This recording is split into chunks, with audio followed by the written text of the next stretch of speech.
Good evening, friends. I'm back with some interesting news and some events happening all across the world. I will start with the protest which is going on in US. It has spread all across the world, from Sydney to Paris to London to all most of the cities in US. Now, a lot of people are joining the protest against racism. A lot of corporate are coming forward with their resolve to fight against racism.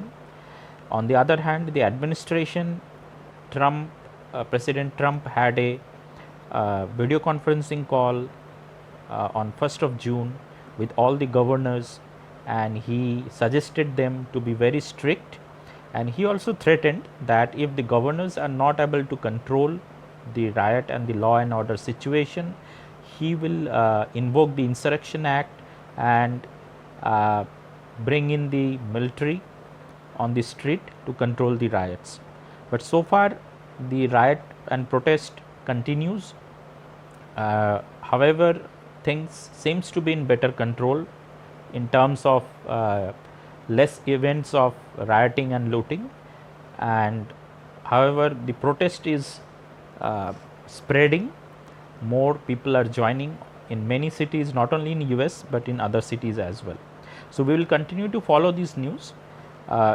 Going to some other news, like Pfizer, a pharmaceutical company, they have claimed that by the end of October 2020 they would be able to come up with a commercial version of a vaccine for COVID-19.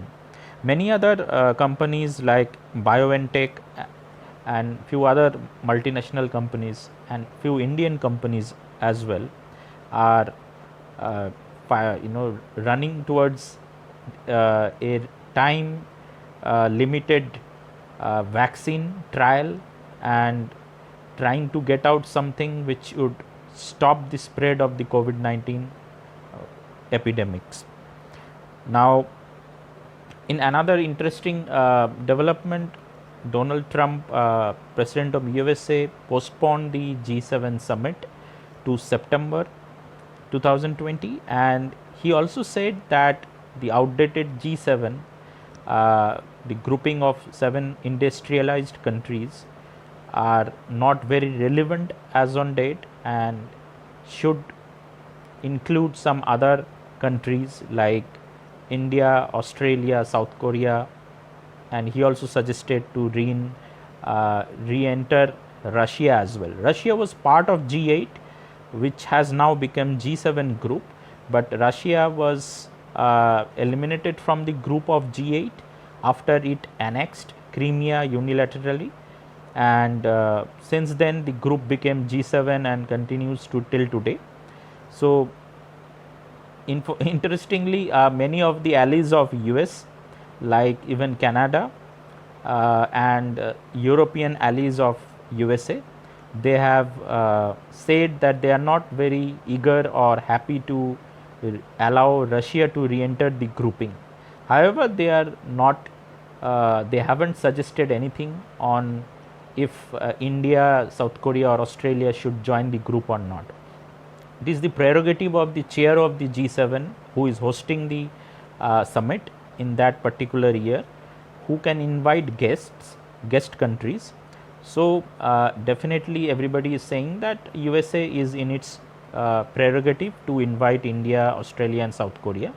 However, if there is any change required in the structure of the G7 group, then probably it will require a unilateral decision by all the group members, and then only these new countries can be admitted into the group.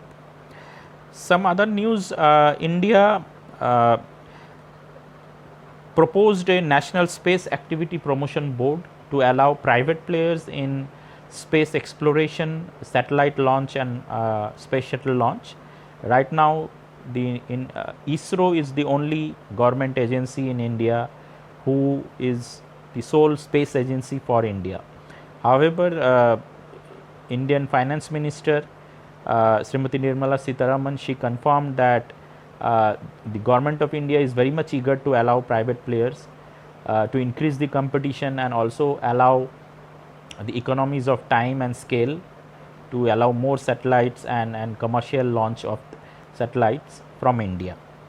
In another news, India is in talks with around 600 global multinational companies for investment and FDI in India, and also it is keeping an eye on the companies who are willing to move out of China to other neighboring countries. In another news, UK has warned China that it should continue its commitment for Hong Kong, which was an erstwhile British territory. So, UK has warned China that China should not push something on the people of Hong Kong forcefully or militarily. However, China recently brought in a national security law to have a better control over the activities over Hong Kong. So, lot of Hong Kong people are started applying to passports and visa for UK. Many Hong Kong people are saying that they are eager to apply for even citizenship of Britain and go back to Britain. These are some of the important news. I will be back with some more news again tomorrow. Thank you and have a nice time. Thank you.